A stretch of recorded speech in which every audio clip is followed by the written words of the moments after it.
Okay, we're back on this lower end here for the Evo. It's 97, I think, 98, somewhere in that area.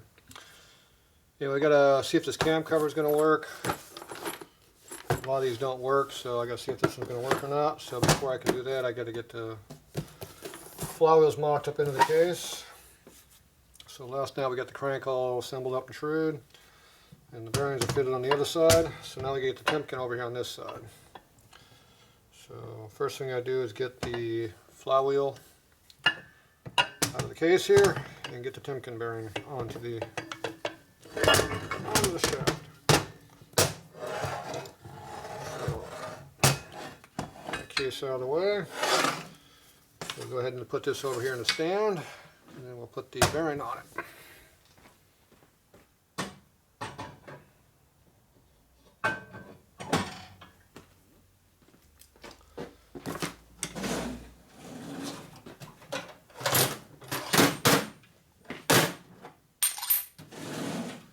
Alright, this is our tool for putting on the Timken on. So these are two Timkens here, one bearing here, the shim we got to play with, and then the other bearing. So the first thing I do is put the bearing on there. Oil on the bench already. So we're going to do that by using the tool to put it on. First thing I do is lubricate the bearing.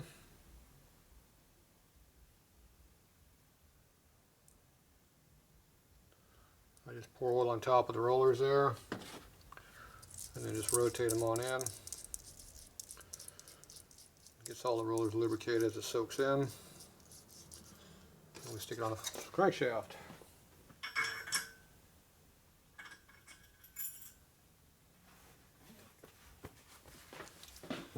Take the tool and push it on there.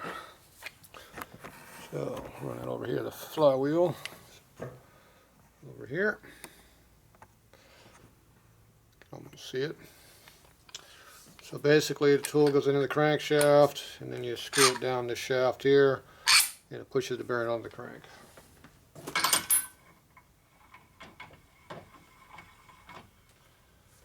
If you beat it on, you will knock the crank out of true, which is not what we want to do.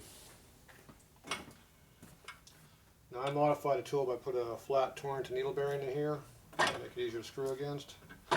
Instead of the stupid brass washer that comes with it.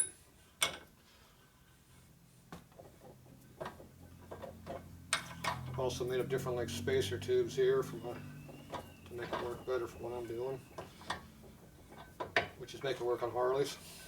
I'm not sure what they made the tool for. It didn't work very good out of the box as usual.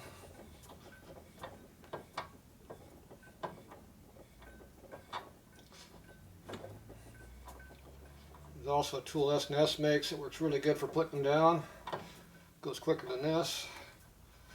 But what I don't like about it is I can't use it for setting the bearing clearance because I can't put a steady pressure on it. This one's a nut, so I can tighten it down and it'll stay tight. So if you're doing production work and the bearings are pre-fitted somehow, S&S stuff works good. Otherwise it sucks. So that one's all the way down now.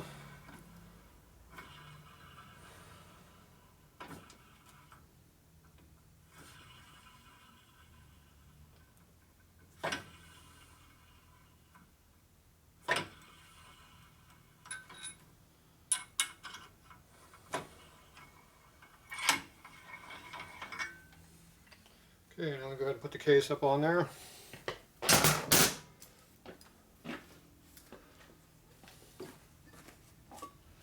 Case is right here. Gotta lubricate the bearings though. See if we can lose the oil first.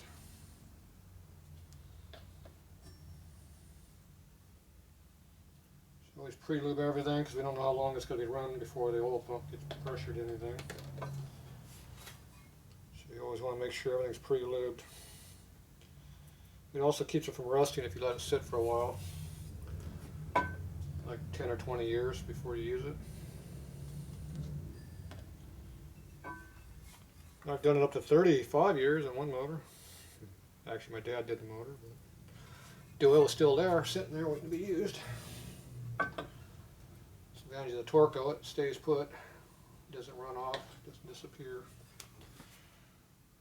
doesn't get hard, all that good stuff. Okay, when you put this down, you want to make sure the rods go between the cylinder spigot area and not in one of them. Otherwise you get to take it back apart again.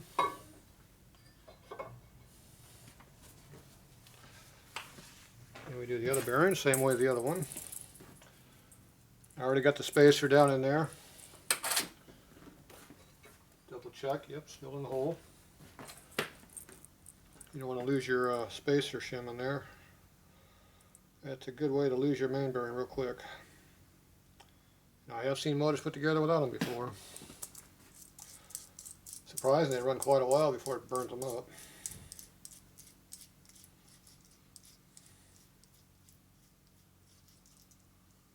If you never tighten down your motor sprocket, none, it doesn't matter, but I tend to torque stuff down, so it doesn't matter.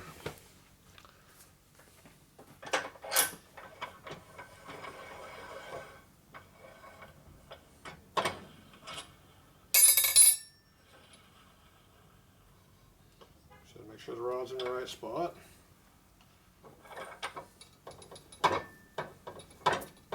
Always rotate this and let it self-center. It helps on the sleeve. Starts to get hard to turn, just stop, rotate it, recenter it.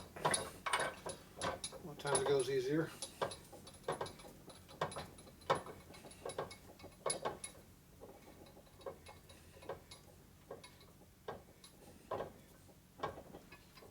There, see, I can torque it down. Can't do that with S&S. Okay, then you feel what kind of clearance you got.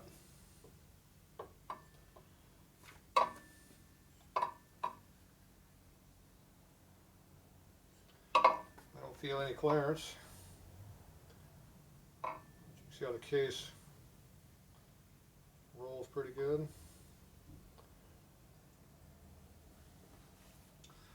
Timken bearings will automatically tighten up because it's a tapered roller. So you have to spin it around and then feel it. So I still don't feel any clearance. A lot of times you won't feel it in a stand like this. Okay, now we're going to go ahead and pick this up and put it on the bench over here. And we'll assemble the crank up and then we'll see the in play as an assembly. And that edge is extremely sharp over there, along with all the other ones that are poking me right now.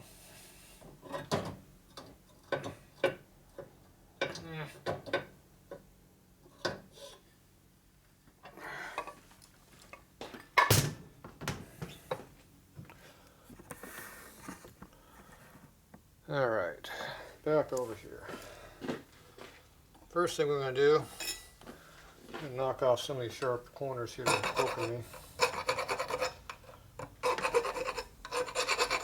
Just like I did before on the other side.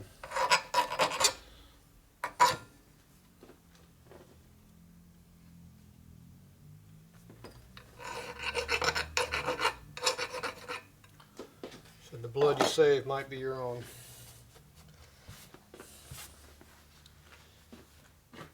Okay. Go ahead and take the right case and throw it onto the left case, and we'll check our clearances.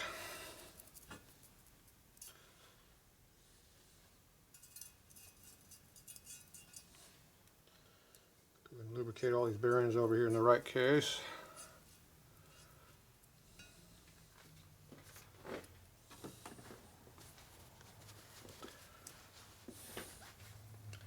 Well, this isn't permanent, it's only mock-up. If it's permanent, I'd be putting seal on it right now.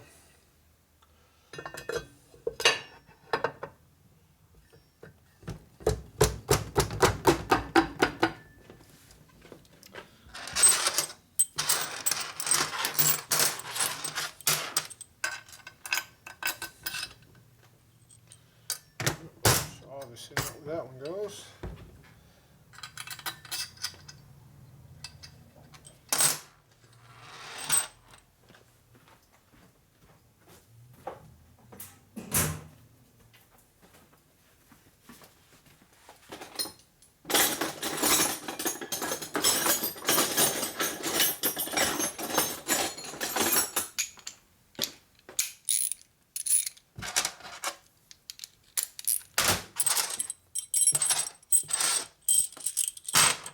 Okay, Ultima uses all Allen bolts on their case here, so see if they're all the same length. We got one short one in here. Everything else is the same. We don't need to put them all in, but we do need to get all the way around the case. Put about half of them in. Maybe a little more than half.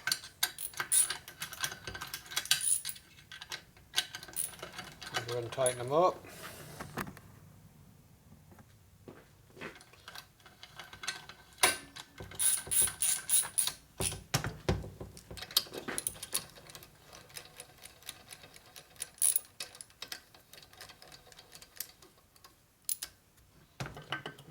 Make sure they're not binding anywhere.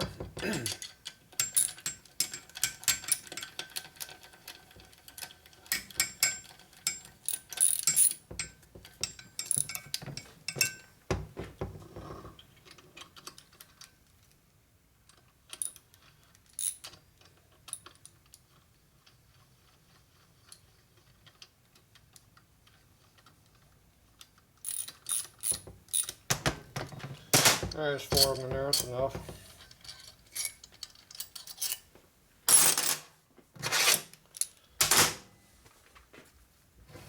Okay, so first thing you do is check our in play on our bearing. So you want to spin the crank through a few times, make sure there's no binding, it's nice and free. And you take the crank and you move it back and forth. And I get no in play. And I'm pushing it back and forth like this. So you have to spin the bearings around here, or it won't show anything. So we're at 0 clearance right now, so I had 1/10 of that shim. And we put it back together again. Let's see what we got. Okay, next thing I want to check is I want to check the cam cover and see if it's going to fit over here. Or if we're going to have a tight problem like we usually do on these aftermarket cam covers.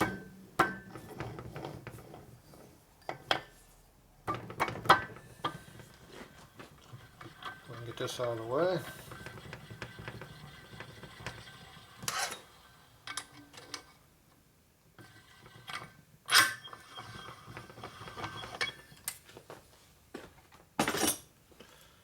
Alright, now we have access to this side. Just grab a gasket here.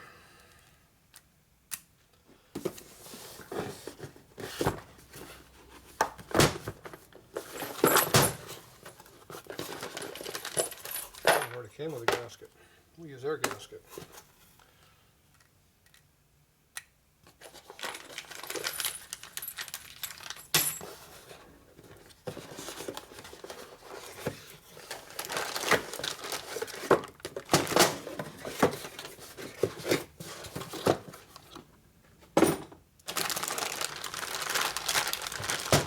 Now this manufacturer here I think is the one that makes the covers that aren't very good.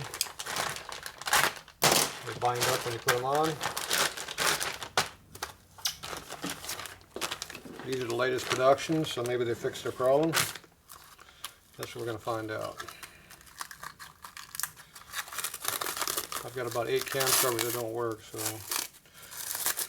the vendors won't take them back because they can't do anything with them either. So I get to eat them or fix them down the road, which I will have to do. Okay, now this cam cover here is our 93 and up cover, so it does not have the breather cavity in here. The aftermarket Ultima case has the breather cavity and it's functional, but when you use the late crankshaft, which is 93 and later, this style nut sticks out further than the cam cover has clearance in here on the earlier cover. The earlier cover, this is only recessed about 1/8 of an inch in, and if you look at this one here, it's recessed about 3/8 of an inch in from here to make room for this nut. So even though you got the cavity here, you can't use it because this is too long. Now I have taken the earlier covers and cut them deeper. You know, it's not exactly the best way of doing things, but if you have to have a breather with a late crank, that's what you do. Notice how this cam cover gasket is very crappy. See how loose it is on here? so we're not using this brand. So even though it came with a kit, we're not using it. So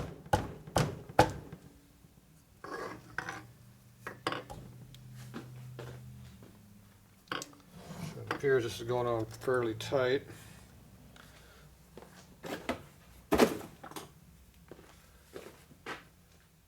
Go ahead and pull this off.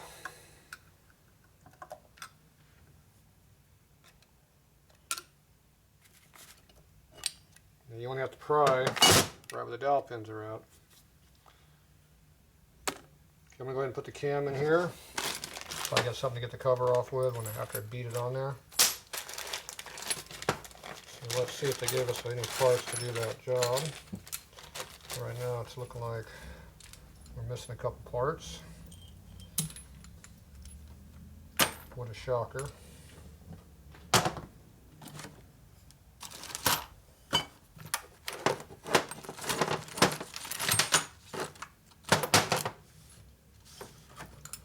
Okay, it appears we have no thrust washers for the camshaft.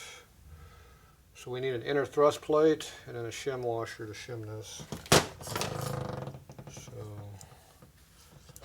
as usual, when they give you everything to put a motor together, they're missing parts. Okay, I'll be back in a minute here and find those.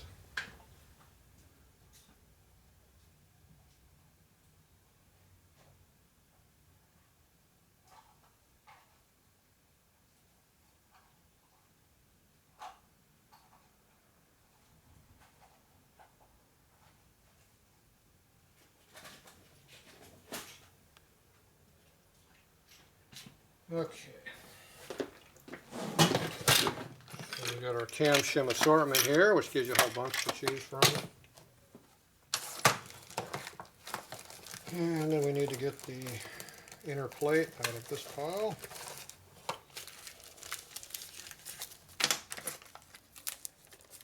There's one right there.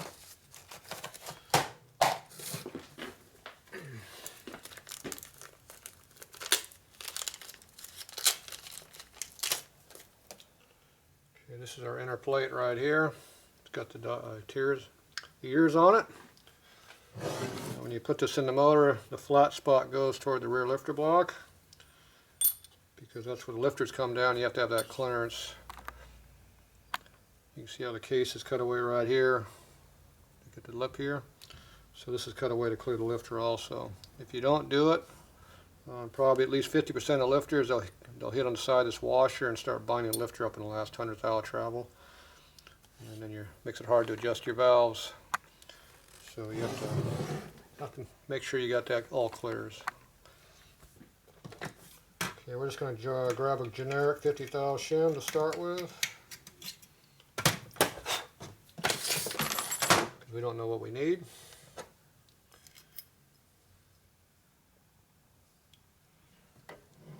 As you like lining up the timing marks, even though it doesn't really matter for mock-up.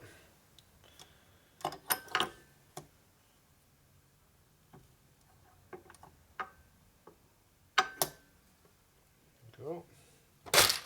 Check our breather also, make sure it fits. Kind of tighten the hole.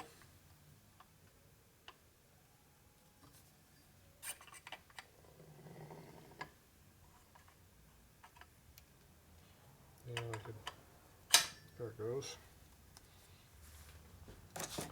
Now that, you got a brand new stack of shims came in the kit, so we can go ahead and take out one of these.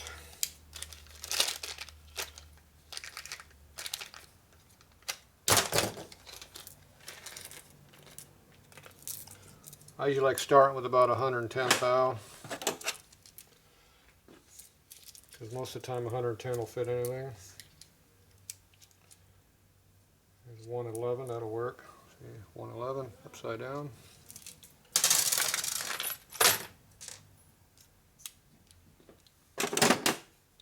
So that'll be our starting point.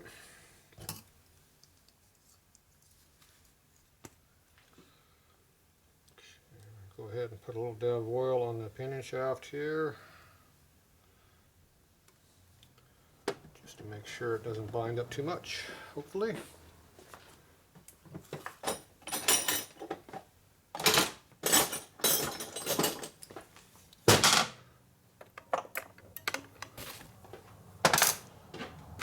Okay, gasket. See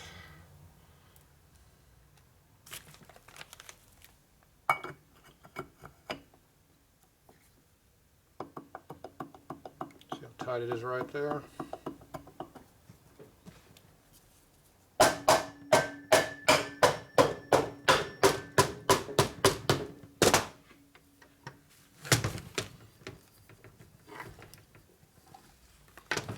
So you can see how everything lines up pretty heavily.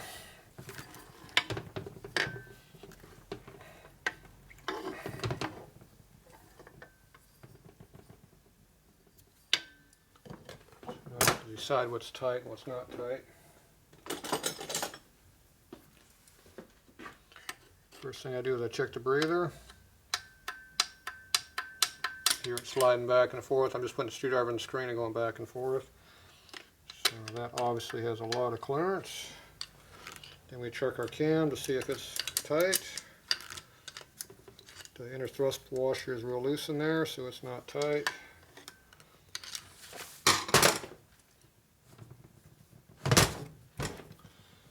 Now this one here, we have access to cam right here, so I can push on it. So I can take my screwdriver, I push on the lobe right here on the inside and try to move it up and down.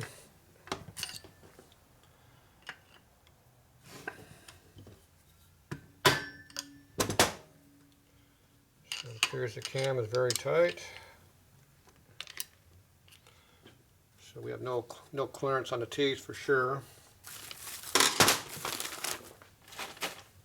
So we know that's tight.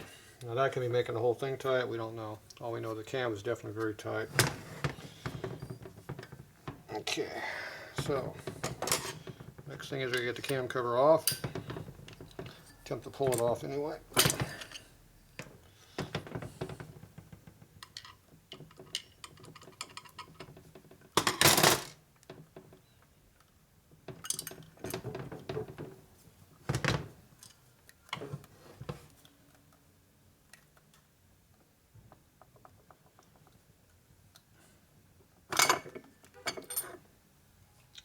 Definitely a lot of binding going on.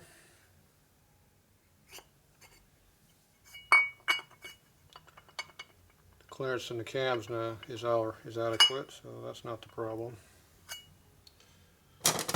Could be the gear teeth are too tight, causing our problem.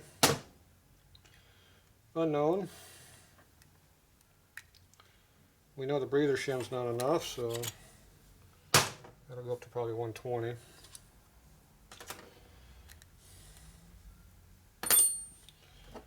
So now we have just the cam cover. The problem with this is when you beat this on like this, it's getting it back off, but we need to find out if it's tight or not, so got no choice.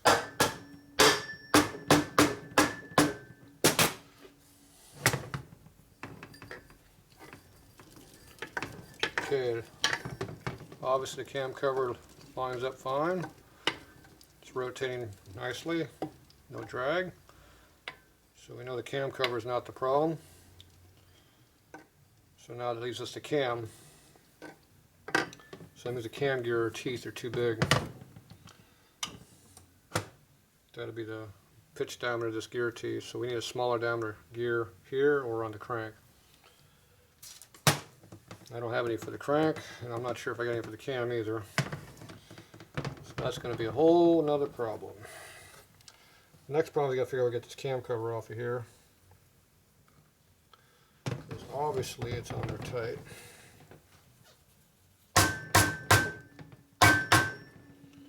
So that didn't work. Okay, so now I'm going to get a punch going in from the back side, just lightly tap it out. See if we can tap it out anyway.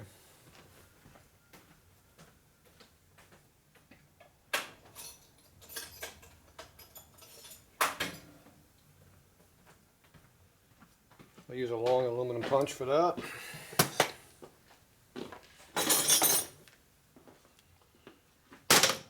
If this doesn't work, we'll pull the case apart and do it the other way. So push against something that's not going to break when you hit on it. Like that.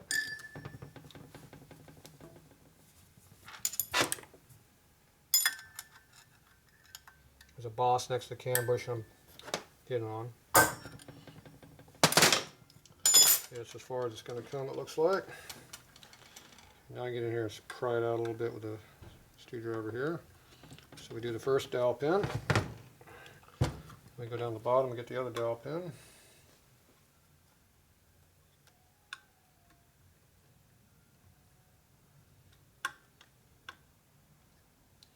Cover's not off far enough to do that yet though.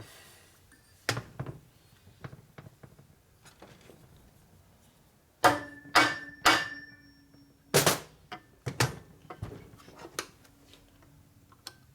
we go. It's just tight enough it won't just fall off. There it goes.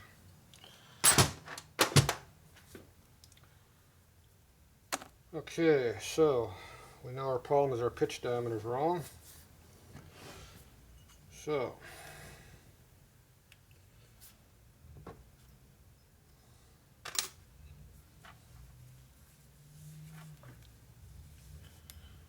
now we need to measure the pitch diameter of this gear, determine what we have, because what we got right now is not working. So there's issues. The other thing is we might be able to try a smaller cam gear here. I don't think I have any, so I'm going to take a look and see if I do. If I take this nut off, I have to reach through the crank. So that means I have to push it all out of the case and put it back in the tree and stand and reach through it. I already know I got to pick out the case anyway because I'm putting a 1/1000 thicker washer on the bearing over there. So I'm going to try to avoid doing that for now, but we'll see what I got to do here. So right now I'm going to get some tools. I'll be back.